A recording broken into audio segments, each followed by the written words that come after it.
ಆಕಾಶಾದಿ ಸಮಸ್ತಂ ಚ ತಜ್ಜಂ ತೇನೈವ ಲೀಯತೆ. ಅಣುಭಾಷ್ಯದ ವ್ಯಾಖ್ಯಾನ ರೂಪವಾದ ತತ್ವಮಂಜರಿಯಲ್ಲಿ 42ನೇ ಗದ್ಯ ಭಾಗ ನಾವೀಗ ನೋಡಬೇಕಾದ್ದು. ಇಲ್ಲಿ ಮತ್ತೊಂದು ಪ್ರಶ್ನೆ ಮಾಡ್ತಾ ಇದ್ದಾರೆ.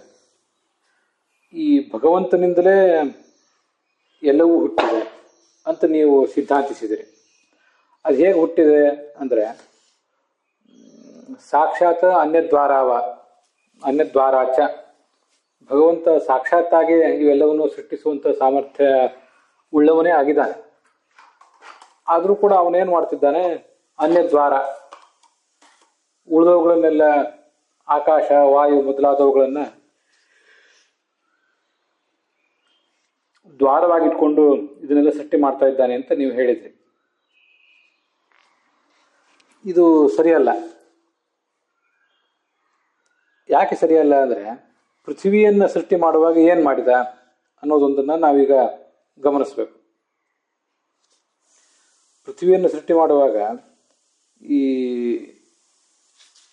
ಅಭ್ಯ ಪೃಥ್ವಿ, ನೀರಿನಿಂದ ಪೃಥ್ವಿ ಹುಟ್ಟಿತು ಅಂತ ಕಂಡು ಬರ್ತದೆ. ಅಪಾಂ ದ್ವಾರತ್ವ ಶ್ರುತೇ, ನೀರು ಈ ಪೃಥ್ವಿಯನ್ನ ಸೃಷ್ಟಿಸಿದೆ. ಭಗವಂತ ಈ ನೀರನ್ನು ಸೃಷ್ಟಿಸುವಾಗ, ಪೃಥ್ವಿಯನ್ನು ಸೃಷ್ಟಿಸುವಾಗ ಅಪ್ಪನ್ನ ದ್ವಾರವಾಗಿ ತಗೊಂಡ ಅಂತ ನೀವು ಹೇಳಬೇಕು.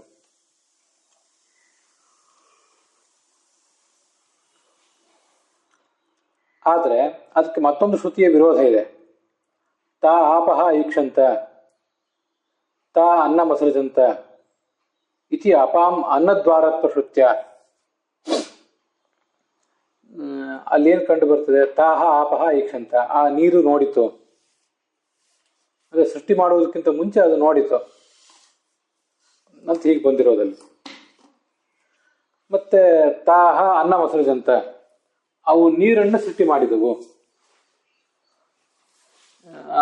ನೀರನ್ನಲ್ಲ, ಅನ್ನವನ್ನು. ಜಲವು ಪೃಥ್ವಿಯನ್ನು ಸೃಷ್ಟಿ ಮಾಡಿತು ಅಂತ ಒಂದು ಕಡೆ ಇದ್ರೆ, ಇಲ್ಲಿ ಅನ್ನವನ್ನು ಸೃಷ್ಟಿ ಮಾಡಿತು ಅಂತ ವರ್ಣನೆ ಮಾಡಿದ್ದಾರೆ. ಅಪಾಂ ಅನ್ನದ್ವಾರತ್ವ ಶ್ರುತ್ಯ, ಇಲ್ಲಿ ಜಲ ಅನ್ನೋದು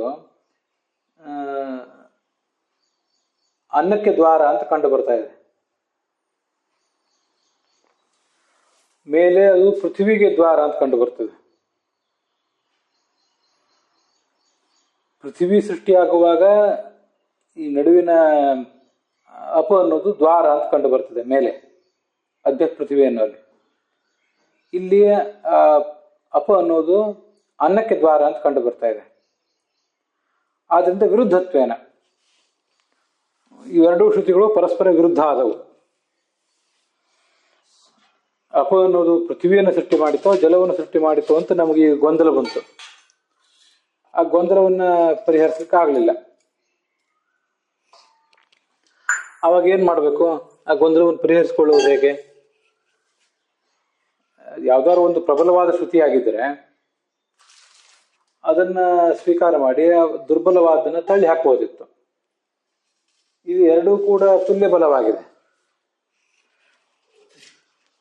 ಎರಡೂ ಪ್ರಮಾಣ ಆಗಬೇಕು ಅಥವಾ ಎರಡೂ ಅಪ್ರಮಾಣ ಆಗಬೇಕು. ಎರಡೂ ಪ್ರಮಾಣ ಆಗಬೇಕಾದ್ರೆ ಎರಡೂ ಸಮಾನ ವಿಷಯಕ್ಕಾಗಿರ್ಬೇಕು. ಸಮಾನ ವಿಷಯಕ್ಕಾದ್ರೆ ಎರಡನ್ನೂ ಪ್ರಮಾಣ ಅಂತ ಹೇಳ್ಬೋದು. ಇದು ಎರಡೂ ಕೂಡ ವಿರುದ್ಧ ವಿಷಯಕ್ಕಾಗಿದೆ. ವಿರುದ್ಧ ವಿಷಯಕ್ಕಾಗಿರೋದ್ರಿಂದ ಒಂದನ್ನ ಬಿಟ್ಟು ಬಿಡ್ಬೇಕಾಗ್ತದೆ ಅನಿವಾರ್ಯವಾಗಿ.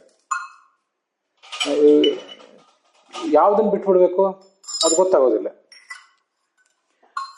ದುರ್ಬಲ ಆಗಿದ್ದನ್ನ ಬಿಟ್ಬಿಡ್ಬೋದಿತ್ತು ಸಮಬಲವಾದ ವಿರೋಧದಿಂದಾಗಿ. ಆದ್ರೆ ಇಲ್ಲಿ ಅದೂ ಸಾಧ್ಯ ಆಗೋದಿಲ್ಲ. ಯಾಕಂದ್ರೆ ಎರಡೂ ಪ್ರಬಲ ಆದ್ರಿಂದ, ಎರಡೂ ಸಮಾನ ಬಲ ಆದ್ರಿಂದ ಇದು ಸಾಧ್ಯ ಆಗೋದಿಲ್ಲ. ಅದಕ್ಕಾಗಿ ಇನ್ನೇನ್ ಮಾಡ್ಬೇಕಂದ್ರೆ ಎರಡನ್ನೂ ಅಪ್ರಮಾಣ ಅಂತ ಹೇಳಬೇಕು. ಎರಡನ್ನೂ ಅಪ್ರಮಾಣ ಅಂತ ಹೇಳುವುದೇ ನ್ಯಾಯ ಅಂತ ಅವರ ಪ್ರಶ್ನೆ. ದ್ವಯೋರಪಿ ದ್ವಾರಶ್ರುತ್ಯೋ ಅಪ್ರಾಮಾಣ್ಯಾತ್, ಎರಡೂ ಸಮಾನವಾದ ಶಕ್ತಿ ಉಳ್ಳವುಗಳಾದ್ರಿಂದ ದ್ವಾರಶ್ರುತಿ ಯಾವುದಕ್ಕೆ ದ್ವಾರ, ಯಾವುದರ ದ್ವಾರ ಯಾವುದನ್ನು ಸೃಷ್ಟಿ ಮಾಡಿದ ಭಗವಂತ ಅಂತ ವರ್ಣನೆ ಮಾಡುವ ಪ್ರಸಂಗದಲ್ಲಿ ದ್ವಯೋರಪಿ ದ್ವಾರತ್ವ ಶ್ರುತ್ಯೋ, ದ್ವಾರತ್ವವನ್ನು ಹೇಳುವಂಥ ಎರಡೂ ವೇದವಾಕ್ಯಗಳನ್ನು ಕೂಡ ಅಪ್ರಮಾಣ ಅಂತ ಹೇಳಬೇಕಾಗ್ತದೆ.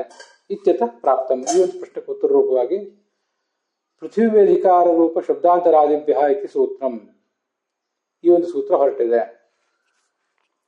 ಆ ಸೂತ್ರಕ್ಕೂ ಕೂಡ ಆಕಾಶಾದಿ ಸಮಸ್ತಂಚ ತಜ್ಜಂ ತೇನೈವ ಲೀಯತೆ ಅಂತಲೇ ಉತ್ತರ ನಾವು ಕಂಡುಕೋಬೇಕು. ಇಲ್ಲಿ ಕನ್ನಡ ಅನುವಾದ ನೋಡುವವರು ಒಂದು ಸಂಗತಿಯನ್ನು ಗಮನಿಸಬೇಕು. ತುಲ್ಯ ಬರತೆಯ ವಿರುದ್ಧತ್ವೇನ ತುಲ್ಯ ಬರತೆಯ ಎರಡೂ ವೇದವಾಕ್ಯಗಳು, ಅದ್ಭ್ಯ ಪೃಥಿವಿ ನೀರಿನಿಂದ ಪೃಥ್ವಿ ಹುಟ್ಟಿತು ಅಂತ ಹೇಳುವ ವೇದವಾಕ್ಯ, ಹಾಗೆ ನೀರಿನಿಂದ ಅನ್ನ ಹುಟ್ಟಿತು ಅಂತ ಹೇಳುವ ವೇದವಾಕ್ಯ, ಎರಡೂ ಕೂಡ ವಿರುದ್ಧಗಳಾಗಿವೆ ಮತ್ತು ಸಮಾನ ವಿಷಯಗಳಾಗಿವೆ. ಆದ್ರಿಂದ ದ್ವಯೋಹೋಪಿ ಅಪ್ರಾಮಾಣ್ಯಂ, ಎರಡನ್ನು ಕೂಡ ಅಪ್ರಮಾಣ ಅಂತ ಹೇಳಬೇಕಾಗ್ತದೆ ಅಂತ ಇಲ್ಲಿ ಮೂಲದಲ್ಲಿದೆ. ಅದನ್ನು ಅನುವಾದ ಮಾಡೋರು ಸರಿಯಾಗಿ ಮಾಡಿಲ್ಲ ಅಂತ ನನ್ನ ಭಾವನೆ. ಈ ಎರಡೂ ಶ್ರುತಿಗಳು ಸಮಾನ ಬಲ ಉಳ್ಳವುಗಳಾದ್ದರಿಂದ ಇವುಗಳಲ್ಲಿ ಯಾವುದೇ ಒಂದು ಅಪ್ರಮಾಣ ಅಂತ ಬರೆದಿದ್ದಾರೆ. ಯಾವುದೇ ಒಂದು ಅಪ್ರಮಾಣ ಅಂತನೂ ಸರಿಯಲ್ಲ. ಈ ಎರಡೂ ಅಪ್ರಮಾಣ, ದ್ವಯೋಹೋಪಿ ದ್ವಾರಶ್ರುತ್ಯೋ ಅಪ್ರಾಮಾಣ್ಯ ದ್ವಯೋರಪಿ ಅಂತ ಸ್ಪಷ್ಟವಾಗಿದೆ. ಯಾವುದೇ ಒಂದು ವೇಳೆ ಇರ್ತಿದ್ರೆ ಅನ್ಯತರಸ್ಯ ಅಪ್ರಾಮಾಣ್ಯ ಅಂತ ಹೇಳ್ತಿದ್ರು. ಆದ್ರಿಂದ ಅಲ್ಲಿ ಮಾಡಿರುವಂಥ ಅನುವಾದ ಅದು ಸರಿಯಲ್ಲ. ಅದನ್ನ ಬಗ್ಗೆ ಒಂದು ಸ್ವಲ್ಪ ಗಮನ ಇರಬೇಕಷ್ಟೆ.